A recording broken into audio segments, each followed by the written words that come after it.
தென்மதுரை வீரனுக்கு என்னுடைய மாமனுக்கு தேக்குமர தேகமடி அம்மா அம்மா.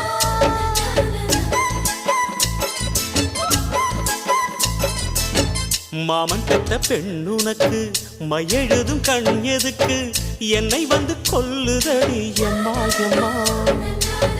ஆத்திலே நான் குளிச்சேன், ஆசையா நீ புடிச்சேன், தோளத்தான் நீ புடிச்சேன், சொர்க்கத்தை நான் புடிச்சேன். அடடா, ஒரு அங்குலம் அங்குலமாக நீ ஆசையில் முத்தங்கள் போட அதை என்னென்ன சொல்லுவேன் எப்படி சொல்லுவேன் நானே.